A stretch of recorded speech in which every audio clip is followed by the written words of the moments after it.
Orang-orang kafir yang menyembah Tuhan selain Allah, kita mengatakan ke orang hana pupunya, nya menurut awaknya.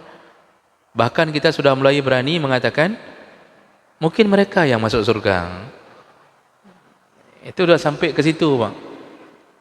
Orang-orang yang punya sikap pluralisme, menganggap semua agama benar, itu sampai ke sikap itu. Kita tidak usah ini kalilah. Jadi kalau bicara sesama Muslim itu, dia mengatakan kita tidak usah merasa pede kali masuk surga. Mungkin orang-orang yang kita hina, Kristen, Yahudi, Nasrani itu Hindu, Buddha, mungkin mereka yang masuk surga. Itu sampai segitu kalau dengan orang kafir. Kalau dengan mukmin, tidak mau mengeluarkan kalimat itu. Ya. Mungkin mereka punya pandangan berbeda, mungkin mereka punya dalil yang berbeda. Tidak ada itu. Langsung aja kebut, bui ciknya, nase ciknya. Hanya menyau dengan sama mukmin, Pak. Kalau dengan orang kafir tidak keluar kalimat itu. Nah, inilah keadaan seorang Muslim di akhir zaman.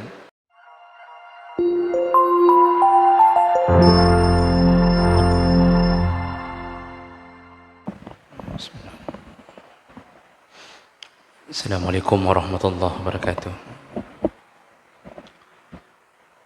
Alhamdulillahirabbil alamin wa bihi nasta'in ala umuri dunya waddin. Asyhadu an la ilaha illallah wahdahu la syarika lah wa asyhadu anna Muhammadan 'abduhu wa rasuluhul karim. Allahumma shalli wa sallim ala nabiyyina wa sayyidina al-Mustafa Muhammadin wa ala alihi wa ashabihi ajma'in. Amma ba'd. Rabbi shrah li sadri wa yassir li amri wa hlul 'uqdatam min lisani yafqahu qawli. Segala puji bagi Allah, kemudian salawat dan salam kepada Rasulullah, pada keluarga dan seluruh sahabat-sahabatnya. Bapak-bapak dan ibu-ibu yang Allah muliakan, insyaallah kita akan sambung kembali pelajaran melalui kitab Adabul Mufrad karya Imam Al-Bukhari. Di pertemuan kita sebelumnya kita sudah membahas hadis tentang berbuat baik, dan itu dipraktikkan oleh Nabi SAW. Nabi tidak hanya berbuat baik kepada istrinya, bahkan Nabi berbuat baik kepada saudara-saudara dari istrinya. Dan dicontohkan yaitu istrinya saudara dari istrinya Khadijah. Nabi selalu memberikan hadiah, menyiapkan makanan sedekah kepada saudara-saudaranya Khadijah, walaupun Khadijah telah lama meninggal dunia. Jadi berbuat baik itu disunnahkan melakukannya kapanpun kepada siapapun. Baik, kita lanjut. Berikutnya kita masuk ke dalam bab tentang babul muslim mir'atu akhihi, yaitu tentang muslim adalah cerminan bagi saudaranya. Ini berdasarkan hadis Nabi sallallahu alaihi wasallam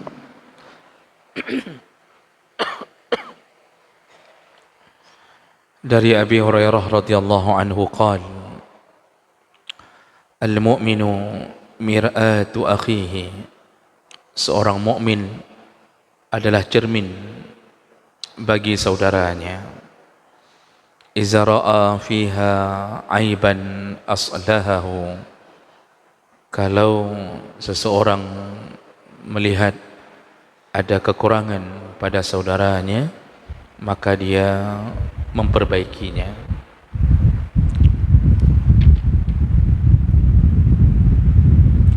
Dalam hadis yang lain juga dari Abi Hurairah radhiyallahu anhu, anin Nabi sallallahu alaihi wasallam qala Al-mu'minu mir'atu akhihi.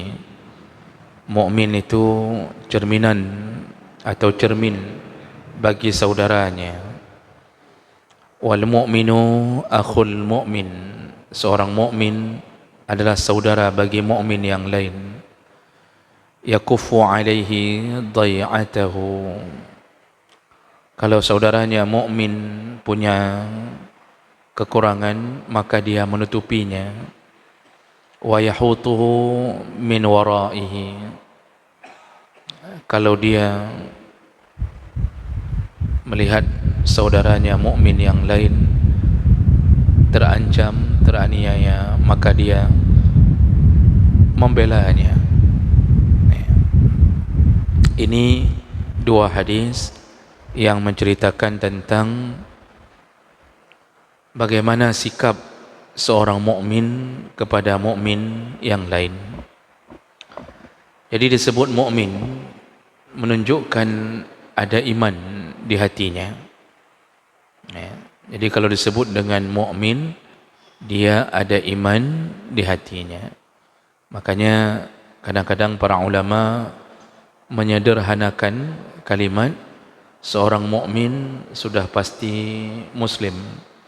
Tapi seorang muslim belum tentu mukmin.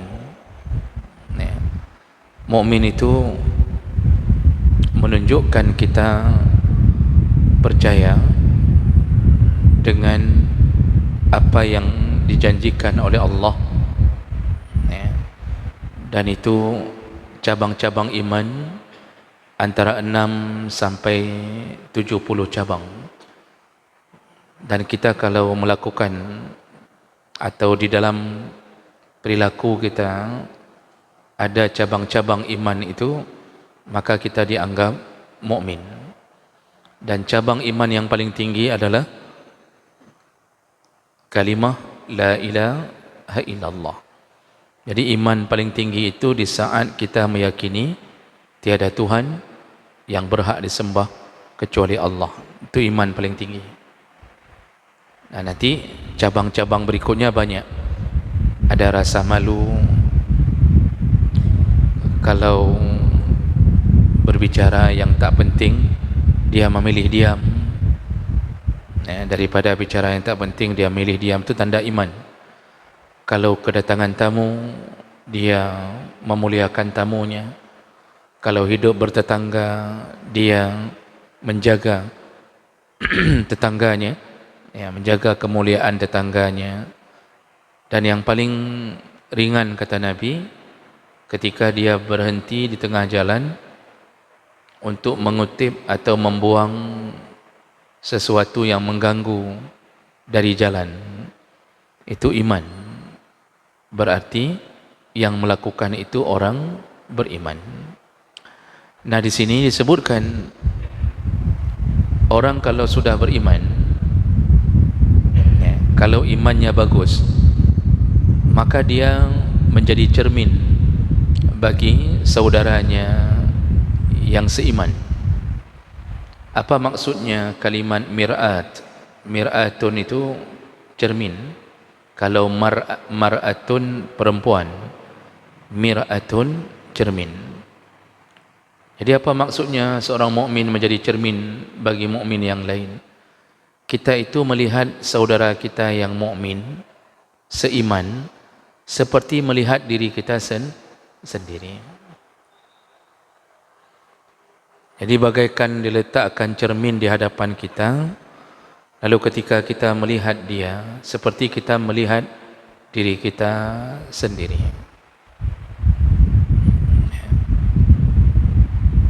Dan tentu kita tak ingin wajah kita buruk di depan cermin. Kita akan mempercantiknya. Pepatah bahasa Indonesia mengatakan buruk muka cermin dibelah.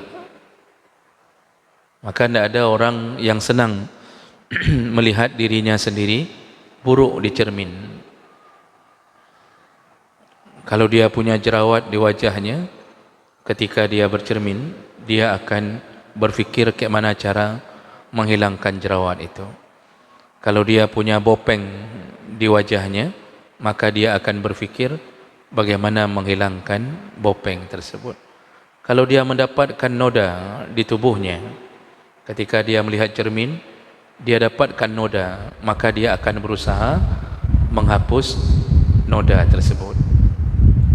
Itu pandangan seorang mukmin melihat saudaranya yang seiman.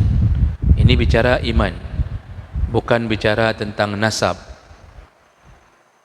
Ya, jadi bukan melihat ini adik saya, anak saya, bapa saya, tidak. Ini melihat sesama kita, Pak. Jadi kalau kita tanya, Ron apa? Orang Islam? Islam. Begitu mengetahui dia Islam, maka muncullah perasaan dia adalah kita. Kita adalah dia. Nah, jadi bagaikan melihat cermin, kalau ada kekurangan pada diri sendiri, kita ingin menutupinya, maka begitulah kita melihat saudara kita. Itu baru betul-betul beriman. Ya. Ketika kita melihat saudara kita punya kekurangan, seorang mukmin itu bukan berusaha untuk mengungkapkan aib-aib saudaranya, ya, tetapi malah berusaha untuk menutupinya. Kita semua punya aib, dan aib itu tidak ada yang suka untuk dibongkar. Seorang beriman sebagaimana tidak suka kalau aib dirinya dibongkar, maka juga dia tidak suka kalau aib saudaranya seiman dibongkar. Maka dia berusaha menutupinya. Kalau aib itu memang layak untuk ditutupi. Ya. Ini pandangan kalau melihat kekurangan orang. Jadi kekurangan orang jangan dijadikan sebagai kebahagiaan kita. Maka kita kehilangan iman ketika kita mulai muncul rasa bahagia ketika melihat kekurangan orang yang sesama mukmin. Dan kita mulai jatuh ke dalam hasad, dengki. Sedangkan hasad dan dengki bisa membakar pahala seperti api memakan kayu bakar. Jadi senang sekali kalau orang lain punya kekurangan kita bongkar, ya, kemudian kita sebutkan aib-aibnya. Nah, ini bukanlah seorang beriman. Orang beriman itu tidak menjatuhkan saudaranya sesama mukmin hanya gara-gara urusan-urusan khilafiyah. Ya, orang beriman itu tidak akan menjatuhkan, mengkafirkan amalan-amalan mukmin yang lain kalau masih dalam ranah khilafiyah. Selama ini kita sering dengar kalau tidak cocok pandangan fikih dengan kita, kadang-kadang langsung kita katakan itu ahlul bid'ah, kita katakan dia jatuh dalam kekafiran. Bahkan ada ceramah yang mengatakan jangan datangi rumahnya, jangan bergaul dengannya, ya, karena dia termasuk ahlul bid'ah. Nah, itu contoh.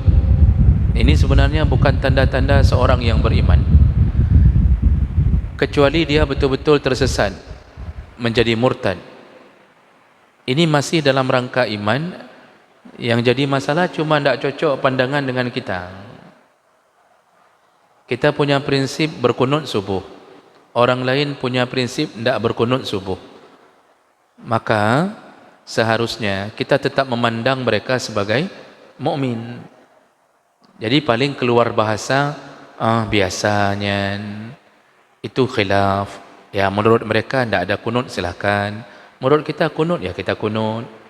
Seharusnya begitu pandangan dan kalimat dari seorang mukmin. Ini kadang-kadang orang yang tak berkunut menuduh orang yang berkunut dengan ahlul bid'ah, langsung mengatakan kafir. Ini bukan perkataan yang baik. Jadi kongot yang buat lagi ni. Padahal kalau kita buka kitab fiqih, dua imam mazhab Maliki dan Syafi'i menyunnahkan kunut bahkan di waktu subuh. Hanafi dan Hambali yang menyatakan kunut subuh itu tidak disunnahkan. Jadi kan kalau kita ingin menjaga mukmin yang lain, kita kan cukup dengan menyederhanakan bahasa bahwa kunut subuh itu khilafiyah, khilaf, ada yang menyatakan sunnah, dalilnya ini, ada yang menyatakan tidak sunnah, dalilnya ini. Selesai, yang mau melakukan ini terserah, melakukan itu terserah. Selama ini tidak apa, begitu berbeda, langsung serang. Dengan orang kafir bermesraan, dengan sesama mukmin bacutna masalah, langsung je ke apui. Begitu sikap kita dengan mukmin selama ini. Dan itu dipopulerkan oleh kelompok-kelompok tertentu untuk membiasakan membenci saudaranya yang mukmin hanya gara-gara urusan tidak cocok dalam pandangan-pandangan fiqih.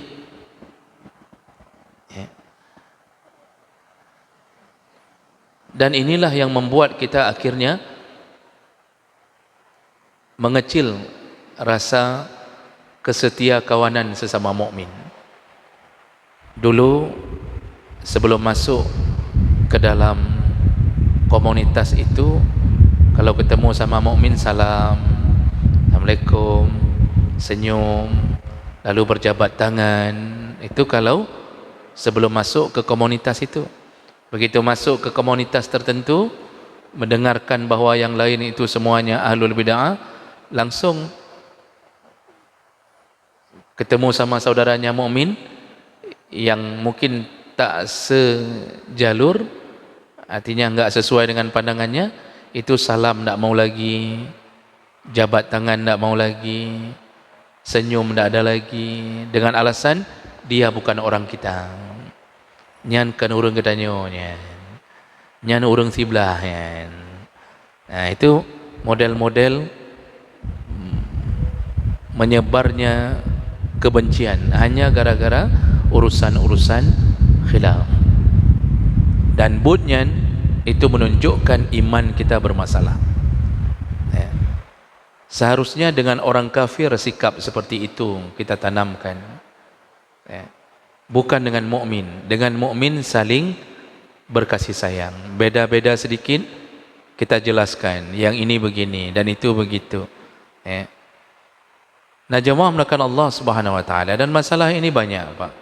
Banyak sekali urusan-urusan seperti ini. Terus pedente orang menentukan jadual hari raya Idul Fitri, Idul Adha. Begitu terjadi perbedaan cara menetapkannya, langsung langsung timbul kebencian segala macam. Yang belah di pegah kena, yang kena pegah belah di. Tak mau sedikit pun merasa bahawa ya sudahlah, itu kan ijtihadnya mereka begitu. Itu kadang-kadang tak mau begitu. Tapi dengan orang kafir, sedikit-sedikit masalah dengan orang kafir dimaafkan. Orang-orang kafir yang menyembah Tuhan selain Allah, kita mengatakan ke orang hana pupunya, nya menurut awaknya. Bahkan kita sudah mulai berani mengatakan mungkin mereka yang masuk surga. Itu sudah sampai ke situ, Bang. Orang-orang yang punya sikap pluralisme, menganggap semua agama benar, itu sampai ke sikap itu. Kita tidak usah ini kalilah. Jadi kalau bicara sesama Muslim itu, dia mengatakan kita tidak usah merasa pede kali masuk surga. Mungkin orang-orang yang kita hina, Kristen, Yahudi, Nasrani itu Hindu, Buddha, mungkin mereka yang masuk surga. Itu sampai segitu kalau dengan orang kafir. Kalau dengan mukmin, tidak mau mengeluarkan kalimat itu. Mungkin mereka punya pandangan berbeda, mungkin mereka punya dalil yang berbeda. Tidak ada itu. Langsung haji kebutnya, bui ciknya, nase ciknya. Hanya dengan sama mukmin, Pak. Kalau dengan orang kafir tidak keluar kalimat itu. Nah, inilah keadaan seorang Muslim di akhir zaman. Tidak lagi bertoleransi dengan sesamanya, padahal Itu yang diajarkan Allah dan Nabi. Rasulullah sallallahu alaihi wasallam digambarkan oleh Allah, Muhammadun Rasulullah wallazina amanu wallazina ma'ahu asyidda 'alal kuffar ruhama bainahum. Muhammad dan sahabat-sahabatnya, mereka itu kalau dengan sesama mukmin, dengan kafir asyidda, mereka tegas sekali kalau dengan orang kafir. Tapi kalau dengan sesama mukmin ruhama, sangat penyayang, sangat penyayang. Jadi ditangani sedikit-sedikit. Begitu keadaannya. Nah, jadi ini iman itu bicara sampai cara kita bersikap. Nah, cara kita bersikap melihat keadaan saudara kita yang mukmin. Kalau seandainya seorang yang beriman, maka kalau dia lihat di cermin keadaan dirinya sakit, dia tak senang, dia susah, maka dia juga susah kalau saudaranya lain yang mukmin sakit. Jadi iman itu bicara apa?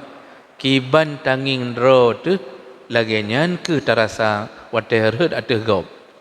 Kalau kita tak suka diri kita sakit, maka kita pun tak suka kalau saudara kita yang seiman sakit. Itu yang disebut oleh Rasulullah sallallahu alaihi wasallam, al-mu'minu lil mu'minin ba'duhum awliya ba'duhum al-mu'minu lil mu'mini kal bunyan yashuddu ba'duhum ba'dha. Mukmin itu dengan mukmin yang lain itu seperti satu bangunan yang saling memperkuat di antara sama mereka. Jadi bagaikan satu tubuh. Nanti dalam hadis berikutnya disebutkan, izashtaka 'adun tada'a lahu sairul jasadi bis-sahari wal huma. Bagaikan satu tubuh, kalau sakit bahagian satu tubuh, maka ikutlah merasa sakit tubuh yang lain. Begitu pandangan kita seorang mukmin. Kita ini satu di bawah kalimah la ilaha illallah. Kalau di tubuh kita punya sakit cemekam, cantengan, terinjak cemekam kita, atau cemekam kita nabrak tembok, sambil kita jalan-jalan ketabrak tembok, atau cemekamnya ketabrak kaki meja. Yang sakit kan ujung kaki, cemekam itu, cantengan itu. Tapi yang berteriak mulut kan tak sakit. Yang sakit kan ujung kaki, tapi mulut yang berteriak.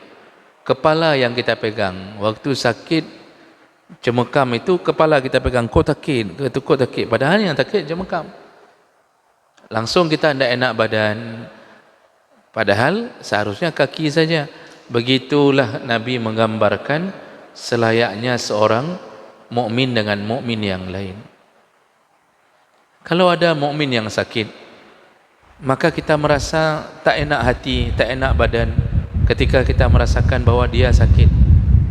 Jadi kalau dengar kabar sakit, langsung kita merasa kita tak nyaman, seakan-akan kita yang sakit. Maka disunnahkan mengunjunginya, mendoakannya, mendatangi tempat dia sakit, membawakan hadiah untuknya. Nah, itu ciri seorang mukmin. Menyona butnyan pak, kedanyonya naiman. Jadi bukan bahagia melihat seorang mukmin yang lain itu sakit. Kalau dia sedang menderita, kita seakan-akan menderita. Palestina sedang menderita. Kita di sini yang tak mampu menjangkau, seakan-akan merasa bahwa kitalah yang sedang ditimpa perang tersebut. Hati ini selalu gelisah pak, mengingat-ingat kayak mana saudara kita di sana. Makanya waktu dikirim video-video di Facebook, dikirim di WA tentang keadaan saudara kita di Palestin, bahkan saking terenyuhnya hati kita kalau beriman, sampai kita tidak berani lagi lihat video itu. Berarti ada iman, merasa bahawa nyan saudara ada. Memang ada hubungan keturunan apa antara kita dengan orang-orang Palestin? Kan tidak ada hubungan nasab kecuali dari Nabi Adam. Tapi karena sesama orang yang mengucapkan la ilaha illallah, langsung terasa. Nah, ini yang disebut dengan iman seorang mukmin. Nah, jadi mukmin itu kata Nabi, iza ra'a fiha aiban aslahahu. Kalau dia melihat aib saudaranya, dia memperbaikinya, bukan menyebarkan aib tersebut, ya. Kemudian di hadis kedua tadi Rasulullah mengatakan bahawa yakufu alaihi dhai'atahu. Kalau seandainya kita melihat seorang mukmin yang lain ada sesuatu yang menjadi sumber penderitaannya, maka dia mencukupkan mereka.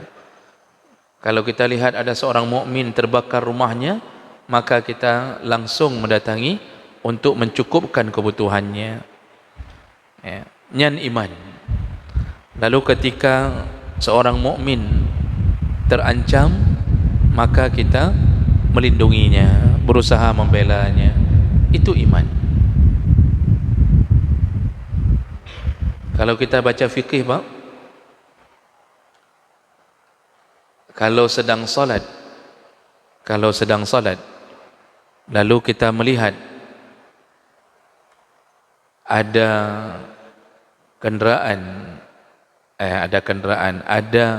tas dari salah satu jamaah yang sedang salat bersama kita dicuri orang. Jadi kita misal melihat bukan tas kita yang dicuri, tas orang sesama yang salat. Kebetulan kita menangkap gerakan pencuri itu. Kalau kita tidak beriman, pasti kita mengatakan, alah, punya orang pun, biar ajalah, alah mata gop, yang penting ada long selamat kabere. Nyan hana iman walaupun itu semayang. Tapi kalau kita punya iman, para ulama mengatakan apa? Bahkan diwajibkan untuk membatalkan salat. Dia dalam fikih itu ada bab kapan wajib batalkan salat, kapan sunnah membatalkan salat, kapan yang mubah membatalkan salat.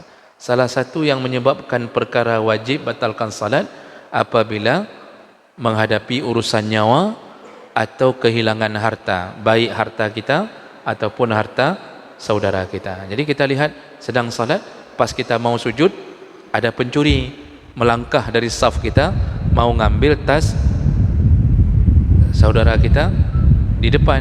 Kita melihat di saat itu, batalkan salat, gagalkan pencurian itu.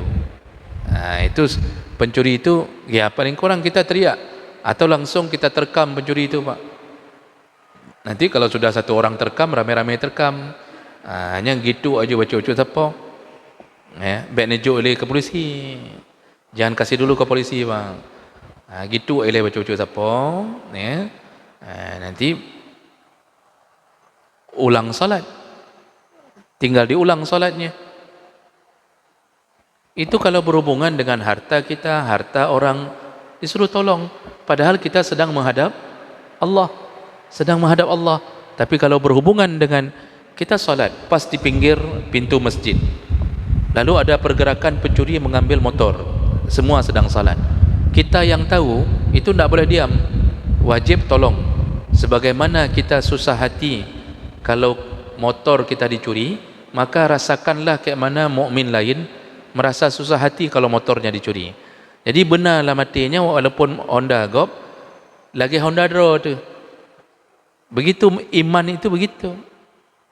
Sampai ulama bukan membolehkan, maka wajib membatalkan salat. Apalagi yang berhubungan dengan nyawa. Dalam fikih juga dijelaskan, dalam kitab Fiqh Islami wa Adilatuh itu dijelaskan. Kalau ada yang kita sedang salat, ada orang yang tiba-tiba datang minta tolong. Dia datang ke masjid, dengan keadaan berdarah-darah, dia minta tolong kepada orang yang sedang salat di dalam masjid, sedang salat jamaah. Lalu dia berteriak dari luar pintu, nak tolong, nak tolong, nyokai tak alung, segala macam. Itu wajib batalkan salat kalau kita menghadapi nyawa, baik nyawa sendiri ataupun nyawa orang. Tak boleh sambung salat itu. Bahkan kalau perlu, imamnya kalau yakin ada yang minta tolong, misal ada seorang isteri lari-lari ke masjid, lalu sudah berdarah-darah, dia bilang tolong, tolonglah saya, tolonglah. Itu imam duluan batalkan salat. Ya, tolong, ada apa? Rupanya dia dikejar oleh suaminya. Suaminya sudah pegang parang. Itu wajib tolong. Ini enggak, kita langsung kita sambung salat. Di belakang itu isteri sedang dicincang sama suaminya, kita sambung salat. Lalu baru assalamualaikum warahmatullahi wabarakatuh, baru kita lihat serpihan-serpihan tubuh di belakang kita. Nyan bangai nanjian. Tak boleh dengan sesama mukmin begitu. Nah, jadi keadaan ini yang hari ini tidak lagi melekat di hati. Dirusak persatuan dengan urusan-urusan yang kecil, lalu dibuat seakan-akan besar sekali urusannya. Nah, jadi jemaah melakukan Allah Subhanahu wa taala, dalam dua hadis ini Rasulullah ingin mengatakan tentang begitu pentingnya berjaga-jaga urusan sesama mukmin. Seperti cermin, saling kita lihat diri kita di cermin, begitulah kita lihat orang lain. Ya. Baik.